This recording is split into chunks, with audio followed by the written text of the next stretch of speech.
Una vez que hemos cargado el material dentro de nuestra composición, no va a importar el método que hayamos utilizado, siempre vamos a tener unas características dentro de la propia capa, unas propiedades concretas que llamamos las propiedades de transformación.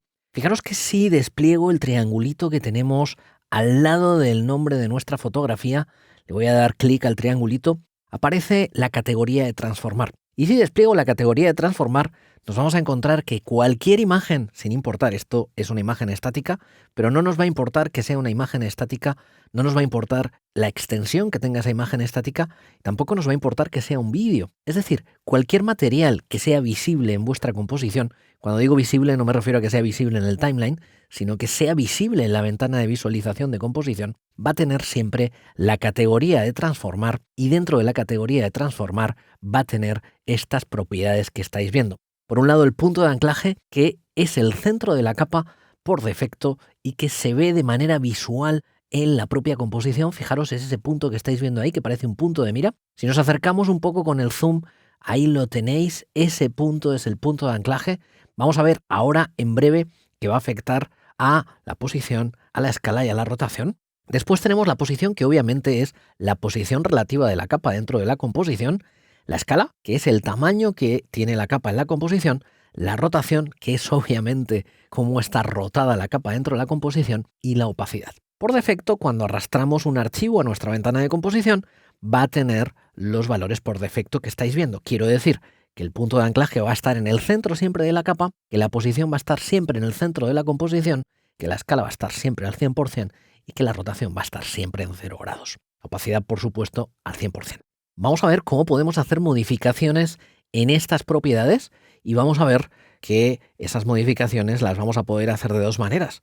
De manera visual en la ventana de composición y de una manera numérica en el timeline. Vamos a empezar por la parte visual, la que podemos hacer en la ventana de composición. Fijaros, voy a cambiar de nuevo el zoom de mi composición, nos vamos a ir al 25% y vamos a realizar un cambio de posición, por ejemplo. Fijaros que si cambio la posición, lo que va a ocurrir es que en la ventana del timeline se va a activar la propiedad que voy a cambiar y van a modificarse las coordenadas que estáis viendo aquí. El primer valor siempre representa la posición en el eje X, en el eje horizontal, y el segundo valor representa la posición en el eje vertical o en el eje Y o Y, dependiendo del país en el que os encontréis. Fijaros que si modifico arrastrando simplemente la capa en la ventana de composición, haciendo clic y arrastrando, se activa la propiedad de posición en el timeline, empiezan a cambiar las coordenadas y fijaros cómo me puedo salir del área visible y aparecerá una banda negra que es el background de la composición. Por lo tanto, yo puedo hacer cambios en la posición directamente en esa ventana de composición. Son cambios, por supuesto, imprecisos porque los estamos haciendo con el mouse y por tanto no tenemos ninguna manera de hacerlos de una manera concreta y precisa, sino que va a depender de la precisión de nuestro mouse y fundamentalmente de nuestro dedo. Después, por ejemplo, también podríamos cambiar la escala de la capa directamente en la ventana de composición. ¿Cómo podemos hacer ese cambio?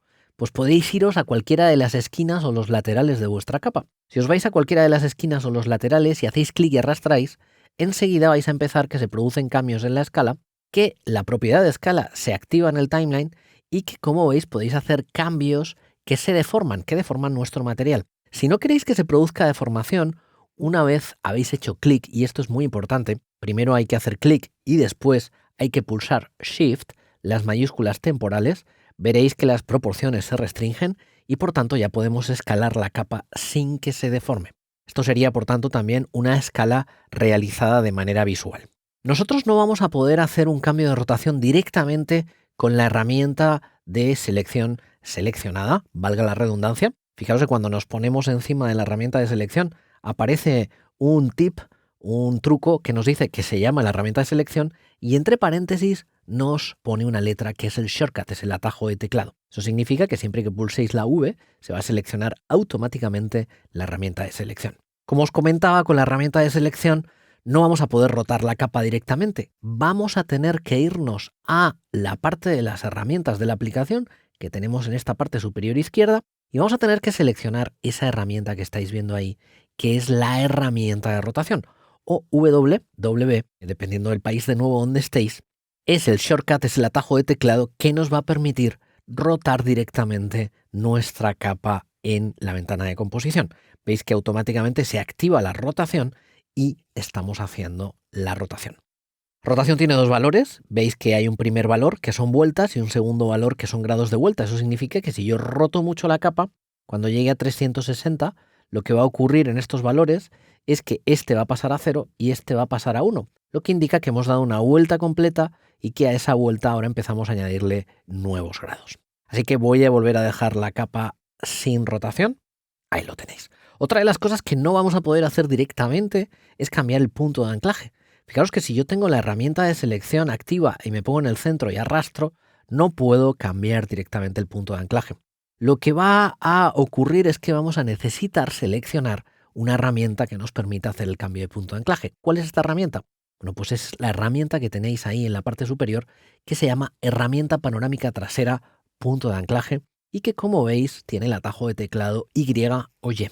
Si seleccionáis la herramienta y pulsamos en el punto de anclaje, vamos a poder modificarlo y llevarlo a una ubicación concreta.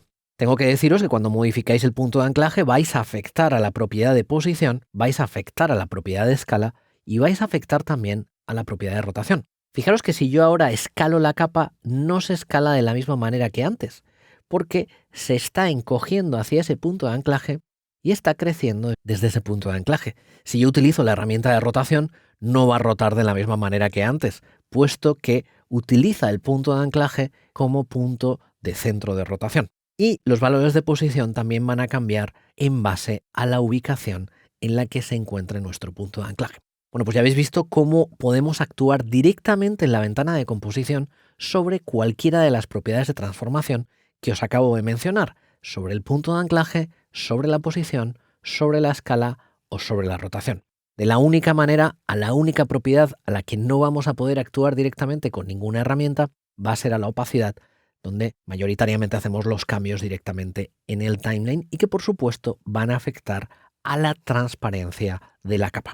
Bueno, pues estos son todos los cambios que podemos hacer de manera visual en nuestra ventana de composición. Y ahora, desde luego, lo que nos falta ver es cómo podemos hacer los mismos cambios de una manera numérica o de una manera más precisa en nuestro timeline.